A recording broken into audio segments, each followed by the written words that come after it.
BD news 21। শিক্ষকদের আর্থসামাজিক নিরাপত্তা, শিক্ষক শিক্ষার্থী শিক্ষা ব্যবস্থাপনা, নানা বিষয়ে এতক্ষণ বিভিন্ন বক্তা বিভিন্ন বক্তব্য উপস্থাপন করেছেন। বিশেষ করে দেশে শিক্ষা ব্যবস্থার প্রসারে শহীদ রাষ্ট্রপতি জিয়াউর রহমানের বিভিন্ন গৃহীত ব্যবস্থা, শিক্ষা প্রতিষ্ঠানে এমপিওভুক্তকরণ সহ দেশনেত্রী খালেদা জিয়ার সময় বিভিন্ন ব্যবস্থা যেগুলো গ্রহণ করা হয়েছিল, এই সবগুলো বিষয়ে আপনাদের বিভিন্ন বক্তার বক্তব্যে ফুটে উঠেছে। সেজন্য এই বিষয়গুলোতে আমি নতুন করে অন্য কিছু বলতে চাই না। তবে আজকে এমন একটি সুন্দর পরিবেশে যারা মানুষ গড়ার কারিগর, সেই কারিগরদের এরকম একটা সুন্দর অনুষ্ঠানে কথা বলার সুযোগ পেয়ে আমি নিজেকে ভাগ্যবান মনে করছি। এবং একই সাথে আমি আমার কতগুলো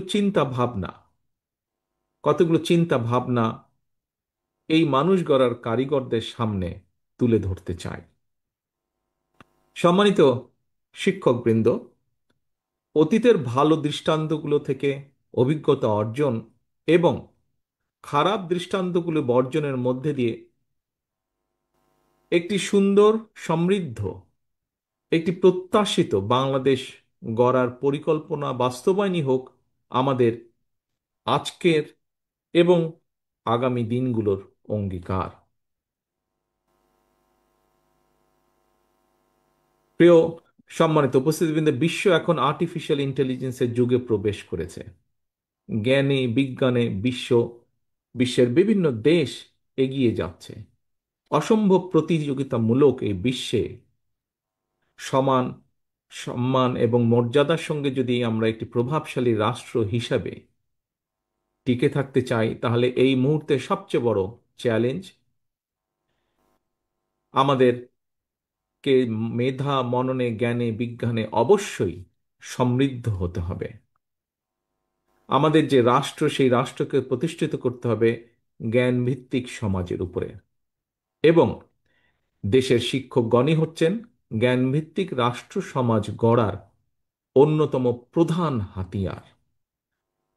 সুতরাং এই হাতিয়ার যদি দুর্বল হয়, তাহলে অবশ্যই রাষ্ট্রকে শক্তিশালী ভিত্তির উপরে মনে হয় দাঁড় করানো সম্ভব নয়।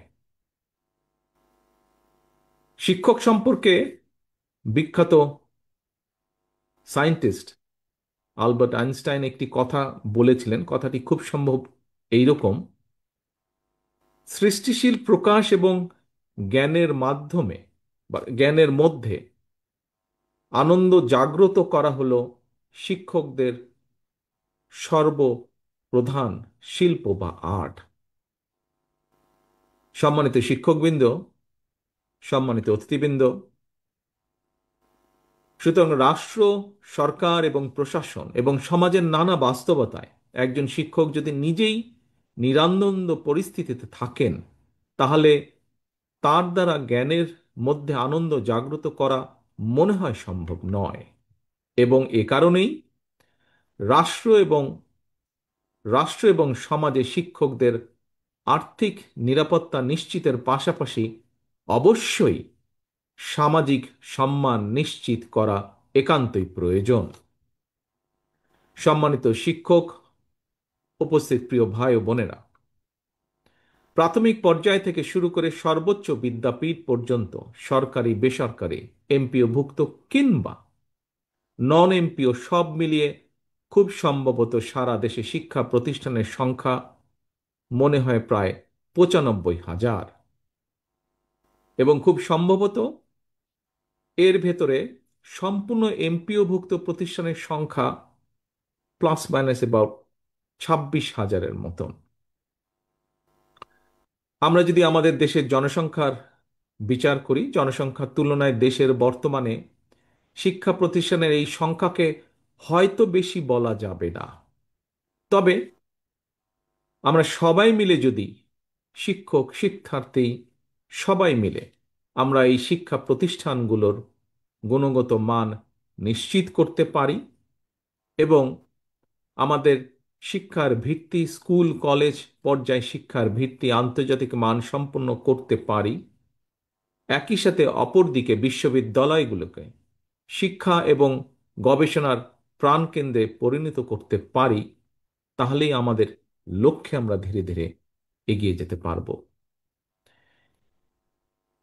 দেশের শিক্ষা ব্যবস্থাকে পুঁথি নির্ভর না রেখে শিক্ষা কারিকুলামকে স্কুল পর্যায় থেকে ব্যবহারিক এবং কারিগরি নির্ভর শিক্ষা ব্যবস্থায় রূপান্তর করার বর্তমান যুগে বোধহয় আর কোনো বিকল্প নেই। এবং সেজন্যই দেশের একটি দায়িত্বশীল রাজনৈতিক দল হিসেবে বিএনপি ইতিমধ্যেই এই বিষয়ের বিশেষজ্ঞদেরকে নিয়ে প্রয়োজনীয় কর্ম পরিকল্পনা প্রণয়নের কাজ শুরু করেছে অনেক আগে থেকে। সম্মানিত উপস্থিতিবৃন্দ, সম্মানিত শিক্ষক ভাইরা,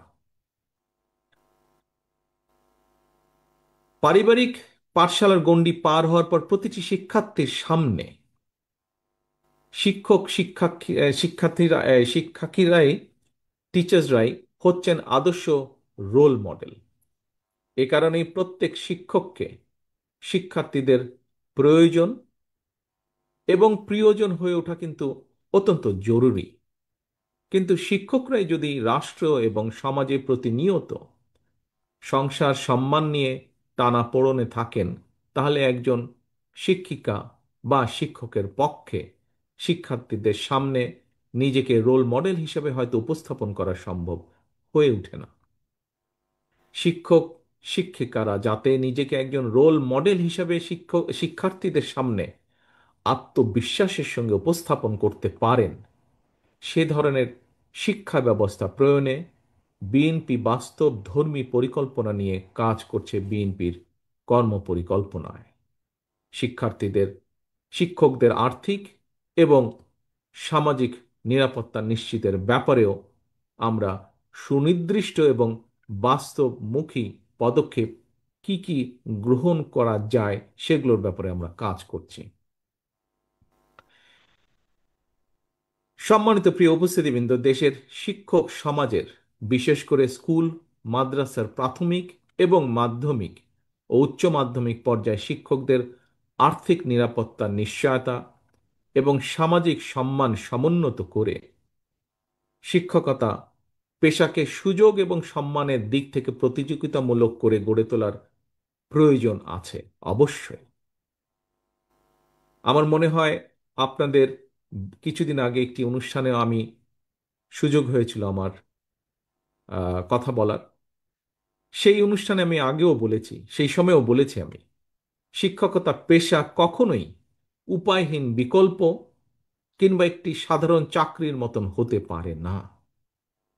বরং শিক্ষা দীক্ষায় সবচেয়ে মেধাবী মানুষটি যাতে কর্মজীবনে প্রথম অগ্রাধিকার হিসাবে শিক্ষকতা পেশাকে বেছে নিতে পারেন বা নিতে আগ্রহী হয়ে ওঠেন, বিএনপির শিক্ষক নিয়োগ এবং শিক্ষা ব্যবস্থাকে সেভাবেই ঢেলে সাজানোর পরিকল্পনা আমরা করছি এবং সে নিয়েও আমরা কাজ করছি। সম্মানিত শিক্ষকবৃন্দ, শিক্ষকবৃন্দ, আমরা বিশ্বাস করি রাষ্ট্র এবং সমাজে শিক্ষকদের সম্মান এবং মর্যাদার সঙ্গে রাষ্ট্রের মর্যাদা এবং ভাবমূর্তি জড়িত। দুর্নীতিবাজরা বিত্তবান হলে রাষ্ট্রের, সমাজের ভাবমূর্তি কমে, কিন্তু সমাজে শিক্ষকদের মর্যাদা অক্ষুণ্ণ থাকলে সমাজের ভাবমূর্তি বৃদ্ধি পায়। প্রিয় সকল উপস্থিতবৃন্দ, একটি বিষয় আমি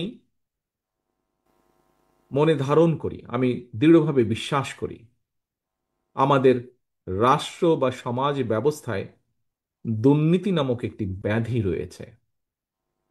আমি মনে করি, ব্যক্তিগতভাবে আমি দৃঢ়ভাবে বিশ্বাস করি, সমাজকে দুর্নীতিমুক্ত করতে হলে স্কুল কলেজ মাদ্রাসার শিক্ষকগণ দুর্নীতির বিরুদ্ধে সামাজিক বিপ্লব গড়ে তোলার ক্ষেত্রে যোগ্য ভূমিকা পালন করতে পারেন বলে আমি দৃঢ়ভাবে বিশ্বাস করি।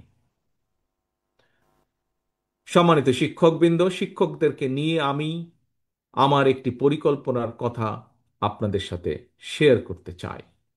এতক্ষণ যা বলেছি সেগুলিও যেমন পরিকল্পনা, আরও একটি পরিকল্পনার কথা আপনাদের সামনে আমি শেয়ার করতে চাই। বাংলাদেশের স্বাধীনতা কিংবা বিজয় দিবসে সহ প্রতি বছর বিভিন্ন জাতীয় গুরুত্বপূর্ণ দিবসে রাষ্ট্রীয় উদ্যোগে সমাজের বিভিন্ন শ্রেণী পেশার মানুষকে দেশের রাষ্ট্রপতি বা প্রধানমন্ত্রী রাষ্ট্রীয় ভবনে আমন্ত্রণ জানিয়ে থাকেন, শুভেচ্ছা বিনিময় করে থাকেন। আমি মনে করি এ ধরনের জাতীয় দিবসগুলোতে আমন্ত্রিত অতিথিদের তালিকায় অবশ্যই প্রাথমিক এবং মাধ্যমিক স্কুলের কমপক্ষে একজন করে শিক্ষককে আমন্ত্রণ জানানো অত্যন্ত জরুরি, এবং এটি নিশ্চিত করার জন্য প্রয়োজনে ওয়ারেন্ট অফ প্রেসিডেন্স বা রাষ্ট্রীয় পদমর্যাদাক্রম পুনর্মূল্যায়ন করে রাষ্ট্র এবং সমাজে শিক্ষা এবং শিক্ষকের মর্যাদা সমুন্নত রাখার বিষয়টি নিশ্চিত করা অবশ্যই প্রয়োজন। কারণ শিক্ষার্থীরা রাষ্ট্রের সর্বোচ্চ পর্যায়ে তাদের রোল মডেল শিক্ষকদেরকে সম্মানজনক অবস্থানে এবং বিচরণ করতে দেখলে সেটি অবশ্যই কোমলমতি শিক্ষকদের মনোজগতে একটি অত্যন্ত ইতিবাচক প্রভাব ফেলবে বলে আমি দৃঢ়ভাবে বিশ্বাস করি।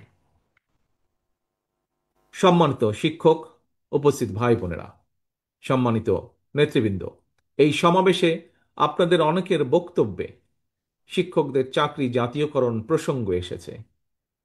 কেউ কেউ মনে হয় আরো শিক্ষা প্রতিষ্ঠান কেউ কেউ মনে হয় আরো শিক্ষা প্রতিষ্ঠান এমপিওভুক্ত করার কথা বলেছেন। এছাড়াও আপনাদের এই সংগঠনের বাইরেও বেসরকারি শিক্ষকদের বিভিন্ন বেশ কিছু দাবি রয়েছে। দেশের একটি দায়িত্বশীল রাজনৈতিক দল হিসেবে বিএনপি শিক্ষকদের ন্যায্য দাবির সঙ্গে নীতিগতভাবে অবশ্যই একমত।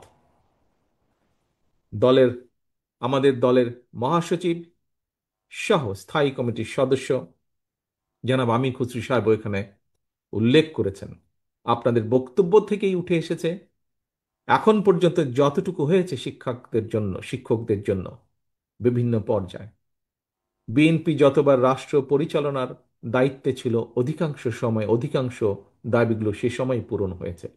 কাজেই আপনাদের এগুলো সম্পর্কে আমরা ওয়াকিফাল। রাষ্ট্র এবং রাজনীতির সংস্কার কিংবা নাগরিক উন্নয়নে আমরা যত উদ্যোগ গ্রহণ করি না কেন, শিক্ষা ব্যবস্থাপনার আধুনিকায়ন এবং শিক্ষকদের আর্থ সামাজিক নিরাপত্তা সম্মান যদি আমরা নিশ্চিত করতে না পারি, তাহলে অবশ্যই আমরা যে লক্ষ্যকে সামনে রেখে এগিয়ে যাচ্ছি সেটিতে আমাদের কাঙ্ক্ষিত সুফল মিলবে না। সম্মানিত শিক্ষকবৃন্দ, উপস্থিত অতিথিবৃন্দ, সম্মানিত উপস্থিতিবৃন্দ, জনগণের ভোটে বিএনপি রাষ্ট্র পরিচালনার সুযোগ পেলে অবশ্যই রাষ্ট্রের সামর্থ্য অনুযায়ী শিক্ষকদের আর্থিক নিরাপত্তা বেষ্টনী বাড়ানো কিংবা চাকরি স্থায়ীকরণ কিংবা জাতীয়করণের বিষয়টি ইনশাআল্লাহ ইতিবাচক বিবেচনার জন্য উচ্চ পর্যায়ের কমিশন আমরা গঠন করব ইনশাআল্লাহ। একই সঙ্গে প্রচলিত শিক্ষা কারিকুলামকে ব্যবহারিক এবং কারিগরি শিক্ষা প্রদান করে ঢেলে সাজানোর লক্ষ্যে অগ্রাধিকার ভিত্তিতে শিক্ষা সংস্কার কমিশনও আমরা গঠন করতে চাই। নৈতিকতা এবং ধর্মীয় সামাজিক মূল্যবোধের আলোকে কর্মমুখী শিক্ষা ব্যবস্থা প্রবর্তন এবং শিক্ষা ব্যবস্থার আধুনিকরণে জরুরি ভিত্তিতে পদক্ষেপ গ্রহণ করা যদি না যায়, তাহলে এই কম্পিটিশনের বিশ্বে আমাদের দেশ হিসাবে জাতি হিসাবে টিকে থাকা অত্যন্ত কঠিন হবে। রাষ্ট্র রাজনীতি এবং সরকারের উন্নয়নে বিএনপির গৃহীত সকল পরিকল্পনা বাস্তবায়নের জন্য প্রয়োজন জনগণের স্বতঃস্ফূর্ত সমর্থন এবং প্রয়োজন দেশের সবচেয়ে সচেতন অংশ শিক্ষকদের সমর্থন। একটি জ্ঞান এবং মেধা ভিত্তিক রাষ্ট্র এবং সরকার গঠনে, আসন্ন নির্বাচনে বিএনপি আপনাদের সমর্থন এবং সহযোগিতা চায়। বিএনপি সম্মানিত শিক্ষক কর্মচারী ভাই বোনদের আন্তরিক সহযোগিতা চায়। প্রিয় শিক্ষকবৃন্দ, এখানে যারা উপস্থিত আছেন, এখানে যারা উপস্থিত নেই, সমগ্র বাংলাদেশের সকল শিক্ষকবৃন্দ, আসুন আমরা যদি আমাদের শিক্ষা, আমাদের জাতিকে গঠন করে তুলতে চাই, তাহলে আমাদের যে পরিকল্পনাগুলো রাজনৈতিক দল হিসেবে আপনাদের সামনে উপস্থাপন করেছি, সেগুলোকে সফল করার জন্য আপনাদের সকলের সহযোগিতা আবারও আমি কামনা করছি।